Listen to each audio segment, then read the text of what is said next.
Nah, timbul pertanyaan lagi, bagaimana kalau di waktu subuh? Kalau itu bukan bapak saja yang terobos, saya pun terobos. Karena tadi sifatnya membahayakan. Subuh ada orang, tidak ada orang subuh. Orang tidak mau salat subuh, Pak. Orang maunya fajr nanti jam 3,5 juta lebih diharapkan daripada pahala salat subuh yang meliputi dunia dan isinya. Orang salat subuh itu sebelum salat subuh saja, qabliyahnya saja, itu sudah dapatkan pahala dunia dan isinya untuknya.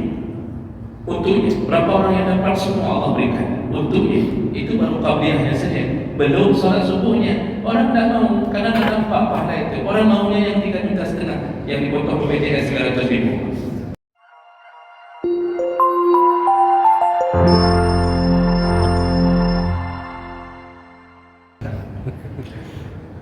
Kemudian, jadi tadi ada perjalanan, jangan buat perkara-perkara yang melawan syariat atau melawan kebiasaan yang dari masyarakat.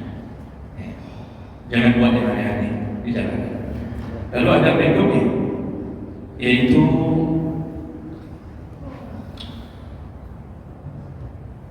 adamu mukhalafatil qawanin muta'alliqah bi tadhhir as-siyam. Jangan selama kita berada di jalan, jangan melakukan pelanggaran-pelanggaran yang telah ditetapkan di jalan. Jadi melanggar lalu lintas itu bermasalah.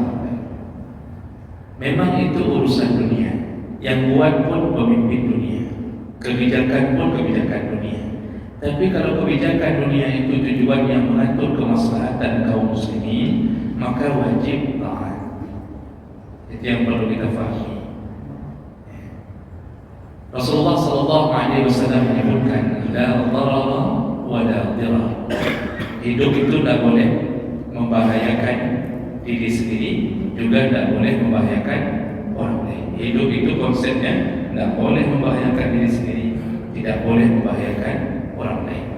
Maka semua peraturan yang dibuat oleh pemerintah untuk menjaga agar tidak timbul bahaya atau mafsadat di jalanan, itu wajib kita taat. Makanya kan Allah mengatakan, ati'u Allah wa ati'u Rasul wa ulil amri minkum. Taatlah kepada Allah, taatlah kepada Rasul, dan taatlah kepada ulil amri, pemerintah, pemimpin. Selama ulil amri itu tidak melawan Allah, tidak melakukan kebijakan yang melawan Allah, atau menetapkan suatu undang-undang yang juga menghinakan agama, maka tetap yang bentuknya positif tetap wajib taat. Sekarang misal buat selama di jalan, dibuat lampu merah, lampu kuning, lampu hijau. Itu kan kebijakan dunia. Dunia yang memikirkan bagaimana caranya mengatur.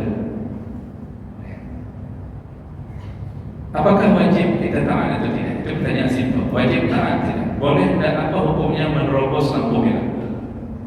Simpel saja. Kalau kita buka fatwa-fatwa para ulama, semuanya mengharamkan. Haram hukumnya menerobos lampu merah. Kenapa? Karena dengan menerobos, kita selain membahayakan diri sendiri, juga membahayakan orang lain. Kena, dalam hadis Nabi langsung kena.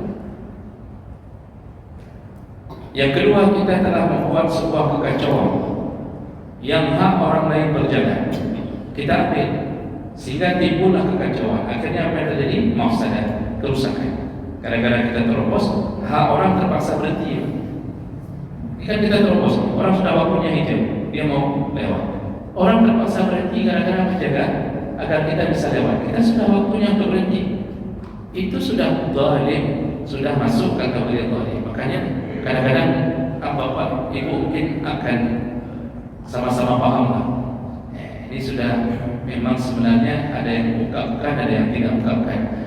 Kita juga pada ini kita sudah waktunya hijau. Kita tadi sudah nunggu. Kita hitung bersamaan dengan nomor yang keluar itu. Kita lihat ke atas. Kita hitung kadang-kadang kita kali 2, kadang-kadang kita bagi 2. Macam-macam kita tunggu. Begitu hijau kita jalan, ini terobos ya.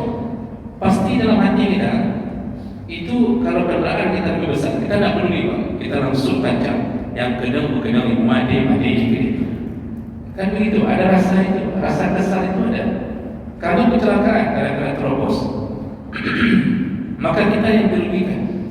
Kita sudah nunggu dengan tertib, tiba-tiba diterobos. Itu semua pekerjaan yang dilarang di jalan. Makanya itu urusan-urusan kita, itu urusan kemaslahatan kaum muslimin. Ada kaidah yang berbunyi daf'ul mafsadah muqaddam ala jalbil masalih. Menolak mafsadah itu lebih utama daripada mendapatkan manfaat. Jadi ketika kita tertib menunggu lampu merah itu, kita dapat manfaat teratur, walaupun harus sabar sebentar teratur. Tapi begitu kita terobos dapat mafsadah, maka menerobos itu menjadi sesuatu yang dilarang. Makanya tidak boleh hal yang begitu. Nah, timbul pertanyaan lagi, bagaimana kalau di waktu subuh? Kalau itu bukan bapak saja yang terobos, saya pun saya terobos. Karena tadi sifatnya membahayakan. Subuh ada orang, tidak ada orang subuh. Orang tidak mau salat subuh, orang maunya fajr nanti jam 3,5 juta lebih diharapkan daripada pahala salat subuh yang meliputi dunia dan isinya. Orang salat subuh itu sebelum salat subuh saja, qabliyahnya saja, itu sudah dapatkan pahala dunia dan isinya untuknya. Untuknya, berapa orang yang dapat semua Allah berikan untuknya. Itu baru qabliyahnya saja, belum salat subuhnya. Orang tidak mau karena tidak nampak pahala itu. Orang maunya yang 3,5 juta yang dipotong BPJS 900.000. Baru lagi kadang-kadang tertunda. Itu yang dia mau. Fingerprint jam 7.10 jangan. Subuh tak ada orang, 4:30 tak ada orang. Tak ada. Itu tiba-tiba bertemu dengan lampu merah. Apakah kita wajib tunggu lampu merah itu? Tiba-tiba ada bayangan lewat karyawan Jumat. Itu di situ ilah menerobos itu kan tadi membahayakan. Begitu kita lihat tak membahayakan, artinya tak ada sesuatu yang menyebabkan bahaya, maka itu berubah hukumnya. Ini tidak diubah. Oh, kalau mau tunggu lebih bagus. Kalau mau tunggu lebih bagus, itu nanti dapat poin 9 yang mau tunggu, kan? Tapi saya tak mau tunggu, ya, begitu. Karena sendiri di tengah malam itu sendiri subuh itu tidak ada orang. Kalau itu saya sendiri terobos. Tapi kalau insyaAllah kalau yang model-model jalanan sedang ramai, itu mulai dari waktu itu sebaiknya jangan lakukan. Karena kenapa? Dosa. Jadi kalau ditanya, dosakah kita terobos lampu merah? Dosa. Karena membahayakan orang lain. Ini syariah, ini boleh syariah. Kalau menjaga orang lain agar selamat adalah pahala, maka membuat orang lain mudarat adalah dosa. Maka jangan terobos lagi.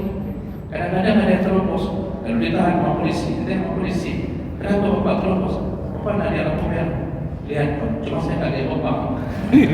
Jadi terobos. Bapak kalau lihat bapak tadi saya tak berani terobos. Nah, itu kadang-kadang begitu. Nah, jadi Bapak Ibu yang Allah muliakan, hal-hal yang begini itu ternyata diatur sampai ke dalam kitab-kitab ada. Jangan melawan urusan-urusan yang ditetapkan oleh pemerintah karena akan berhubungan dengan urusan-urusan Allah. Berbeda kalau itu tidak ada hubungannya dengan kemaslahatan kaum mukminin. Karena nanti ada yang sifatnya memang hanya urusan dengan dunia saja, tapi ada yang urusan dengan dunia dan akhiratnya. Makanya jangan langgar sesuatu. Ini kan pasal orang melawan arah. Melawan arah itu kan membahayakan orang. Melawan arah itu kan membahayakan orang lain yang jalan pada semestinya. Itu juga dosa. Itu dosa. Cuma karena kita memang sudah terbiasa di negeri Konoha ini, sudah terbiasa negeri plus 62 yang enggak jelas ini. Itu sudah biasa model begitu, Pak. Hantam saja lah. Nanti kalau ditahan pun ada orang yang klakson, kita balas klakson lebih kencang lagi untuk melawan. Padahal kita salah. Kenapa? Sudah terbiasa begitu. Coba ke Singapura kalau berani jadi deh, Pak. Coba kalau ke Jepang berani buat gitu, hancur.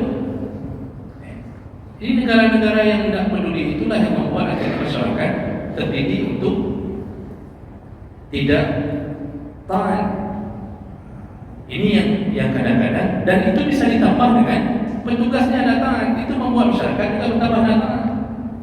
Kita tahan di lampu merah, begitu kita lihat, ini petugas dengan seragam pro lewat. Nanti ada yang kemudian kita kena razia, tapi yang berseragam tidak kena razia. Mana ada percaya masyarakat begitu? Diterobosnya ada pro mobil apa beda juga. Nah inilah akibatnya. Kenapa? Karena kita sebenarnya juga tidak melakukan seperti apa yang telah kita buat sendiri. Coba kalau semua petugas taat, mana ada yang masyarakat berani melawan masalah tidak ada. Maka itu efek sebab dan akibat.